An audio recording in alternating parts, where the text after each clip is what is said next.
By 1:45, the entire wedding party was ready to go except for the two sisters. Welcome back to another episode of me reading your wedding stories, the good, the bad, the ugly, and everything in between. I'm gonna start this episode off by saying thank you so much to everyone that's taken the time to download, listen, subscribe, or leave a comment on my new podcast, Here Comes the Drama. It's been so fun creating it for you guys. And to start off, I want to read a review that I got that just meant so much to me. Christa has always shared such unbelievable stories, usually by converting them into skits. She has a flair for drama and an eye for detail, wording, and has always been so into setting boundaries and showing ways on how to do so in her stories. She's helped me find ways to reply to others who overstep while setting boundaries and protecting my peace. She makes the best skits and shares such wonderful stories with the good, the bad, and all the drama. I can't wait to hear all the rest on what this podcast will share. XOXO. Thank you so much for your awesome review, Willow. It means so much to me. Please check it out and let me know what you think if you've not given a listen yet. As of today, my recording date, we have had 4,000 downloads, which I honestly cannot even comprehend. So I'm just so incredibly grateful for all of the love and support. And I have so much more to share with you.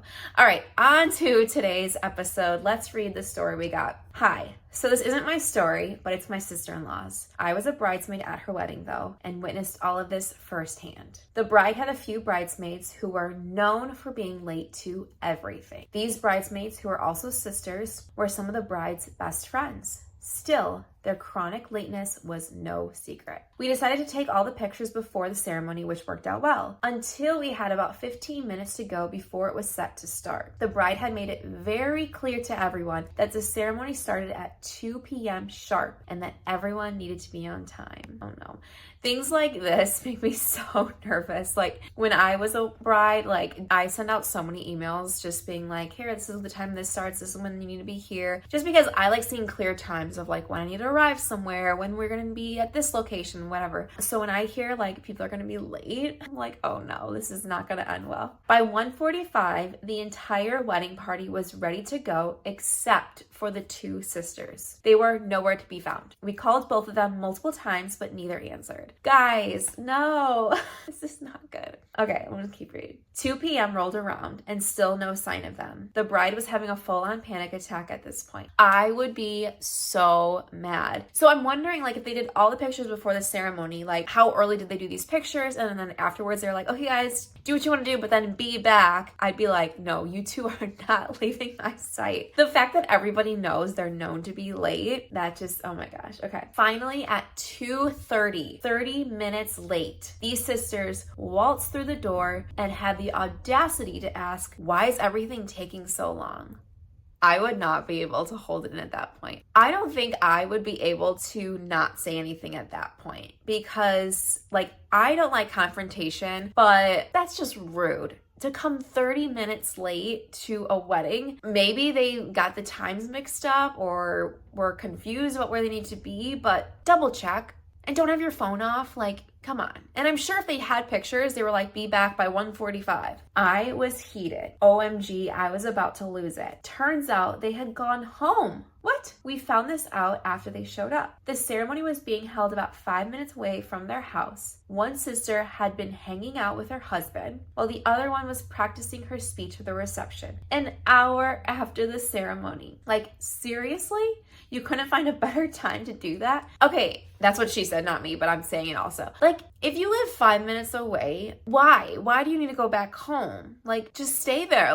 It's supposedly your best friend or one of your best friends. Why don't you just stay and be with the bride before her wedding? I don't get people that have to make someone else's wedding day, I don't know. Not saying they made it about themselves, but you're kind of being selfish if you can't even be there on time. And now this bride's getting married 30 minutes after she was supposed to. I don't know. I feel like it depends on how big her wedding party is. But if she had a decent sized one, I feel like at that point, I'd be like, you know what? We're going without them. 30 minutes, okay, maybe 10 minutes. Maybe 30. No, I'm not waiting 30 minutes. Because think of all the things, as a planner, think of all the things that gets pushed back from that. So cocktail hour gets pushed back, the reception, dinner, the grand everything gets pushed back. That's why people do timelines and schedules. After the wedding was over, the bride's sister texted them, asking them to apologize to the bride for making everyone wait. They left her on red. Gotta love them. I just wish I'd said something to them in the moment. Okay, it's one to be like accidentally late or be confused, but if you did not mean to be late and accidentally missed something, someone that's really sorry would be like, I am so sorry.